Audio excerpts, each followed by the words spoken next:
जय यीशु। Catholic church में 8 दिसंबर एक बहुत ही महत्वपूर्ण पर्व है। यह पर्व निष्कलंक गर्भागमन यानी फीस्ट ऑफ इमैकुलेट कंसेप्शन। इस पर्व का लक्ष्य या उद्देश्य या पर्पस होता है, या ईश्वर की योजना थी कि माँ मरिया जन्म से ही निष्कलंक, पाप रहित, उसमें कोई कलंक नहीं था। बहुत से लोग इस पर विश्वास नहीं करेंगे, लेकिन यह विश्वासियों के लिए, ईसाई भाई बहनों के लिए और विशेष करके कैथोलिक ईसाइयों के लिए बहुत बड़ा सेंट्रल पॉइंट है। यह एक डॉक्ट्रिन है मरियालॉजी में, और हम इस पर विश्वास करते हैं, क्योंकि दूत ने मरिया से कहा जो मनुष्य के लिए असंभव है लेकिन ईश्वर के लिए संभव है। आज हम थोड़ा सा इसका बैकग्राउंड को जानने के लिए कोशिश करेंगे।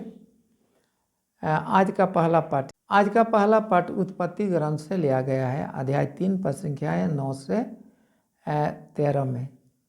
ईश्वर एडन गार्डन में आते हैं आदम और ईव दोनों से मुलाकात करने के लिए, लेकिन ये दोनों डर जाते हैं क्योंकि ईश्वर ने जो इन दोनों को मना किया था उस पेड़ का फल इन दोनों ने खा लिया। और क्यों इन दोनों ने यह फल खाया? पता चला कि शैतान सांप का रूप लेकर के सबसे पहले महिला के पास आ जाते हैं और महिला से कहते हैं, क्या ईश्वर ने आप दोनों को कुछ मना किया है? उस महिला ने कहा, जी हाँ, हम दोनों को अधिकार दे दिया है सब पेड़ का फल खाने के लिए, लेकिन एक पेड़ का नहीं। तो सांप ने कहा, यही तो मिस्ट्री है, यही तो रहस्य है। यदि आप दोनों इसको खाएंगे तो आप दोनों विद्वान बन जाएंगे, ईश्वर के बराबर बन जाएंगे, समान बन जाएंगे। एक प्रकार से ये दोनों के मन में लालच आ गया और इसी कारण से उस महिला ने फल खाया और अपने साथी आदम को भी दे दिया, और इसी कारण से दुनिया में मरण का प्रवेश होता है। पहली महिला या स्त्री हवा, उसी के द्वारा संसार में पाप का शुरुआत होता है। हम देखेंगे सुसमाचार में, आज का सुसमाचार संत लूकस का सुसमाचार लिया गया है, अध्याय 1 पद संख्याएं 26 से 32 तक।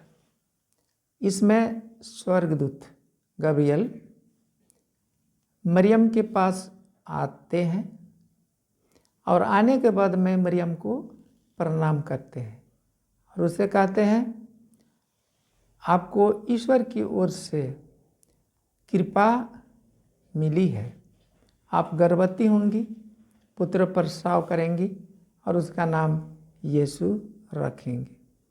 वह ईश्वर का पुत्र कहलाएंगे और वह महान होंगे। यह सुनकर मरिया डर जाती है और कहती है, यह कैसे हो सकता है, क्योंकि मेरी शादी तो हुई नहीं और मैं किसी पुरुष को तो जानती नहीं।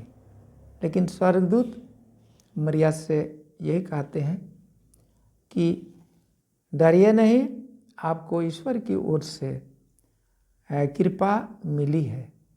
जो मनुष्य के लिए असंभव लगता है, ईश्वर के लिए संभव है। बाद में मरिया जो डर गई थी, ईश्वर की योजना को स्वीकार करती है और कहती है, मैं प्रभु की कृपा पात्री, आपकी जो इच्छा है मुझ में पूरा हो जाए। प्यारे भाइयों एवं बहनों, पहला पाठ में हमने सुना पहली महिला, उसके द्वारा दुनिया में मरण, और नया विधान में न्यू टेस्टामेंट में मरियम जो दूसरी महिला या स्त्री इसके द्वारा जीवन आ जाता है। यीशु मसीह जो ईश्वर का पुत्र संसार में मरिया के द्वारा आ जाते हैं और उसने ईश्वर और मनुष्य के बीच में जो संबंध पाप के द्वारा टूट गया था, यीशु मसीह के जन्म लेने से यह संबंध फिर से जुड़ जाता है। आज का दूसरा पाठ इफिसियों के नाम संत पौलुस का पत्र में संत पौलुस इफिसियों को समझाते हैं। कहते हैं संसार की सृष्टि के पहले ईश्वर ने आप लोगों को मसीह में चुन लिया गया है ताकि आप मसीह के साथ संयुक्त रह करके पवित्र और निष्कलंक बने, आप में कोई पाप ना रहे। इसी मतलब से प्रभु ने हम सबों को चुना है। प्यारे भाई एवं बहनों, निष्कलंक गर्भागमन पर्व जो है वह माँ मरिया के लिए सिर्फ नहीं है। आज हम यही प्रार्थना करेंगे। यह टीचिंग हमारे लिए थोड़ा सा कठिन है समझने में, लेकिन छोटी सी बात, ईश्वर ने माँ मरिया को चुन लिया, जन्म से ही पाप रहित, उसमें कोई पाप नहीं। और इसी कारण से ईश्वर की योजना थी, वह ईश्वर की माँ बनी, यीशु की माँ बनी, हम सबों की माँ बनी। आज हम प्रार्थना करेंगे। माँ अवस्था में कलीसिया की माँ मरियम है। यीशु ने कलीसिया की स्थापना की और माँ मरिया कलीसिया का एक नमूना है। इसीलिए हम प्रार्थना करते हैं कि माँ मरिया हम लोगों के लिए हमेशा प्रार्थना करती रहती है। और हम यह भी आज ना भूलें, प्रत्येक महिलाओं के लिए हम प्रार्थना करें, क्योंकि महिला जितने भी माताएं हैं, बहनें हैं, वह ईश्वर की दृष्टि में बहुमूल्यवान है, क्योंकि ये घर की देखभाल करते हैं।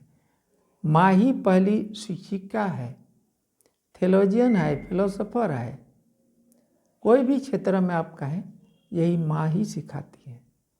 अब माँ का बहुत बड़ा रोल है। और हम आशा करेंगे जो बच्चे या बच्चियाँ घर में जो सीखती हैं वह परमानेंट रहते हैं, वही ईश्वर को दिखाते हैं।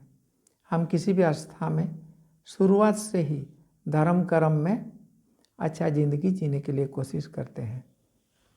आज हम निष्कलंक गर्भागमन पर्व के शुभ अवसर पर प्रत्येक महिलाओं के लिए हम प्रार्थना करें, बहने के लिए प्रार्थना करें, ताकि वे भी माँ मरिया के समान अपनी शक्ति के अनुसार अपना जीवन को सुंदर बना सके और समाज में पाप से दूर रह करके एक जलती हुई बत्ती के समान परिवार में या परिवार को प्रकाशित करें। और यह प्रकाश साधारण प्रकाश नहीं, यीशु का प्रकाश हमारे ज़िंदगी में झलकता रहे, प्रकाशित करते रहे।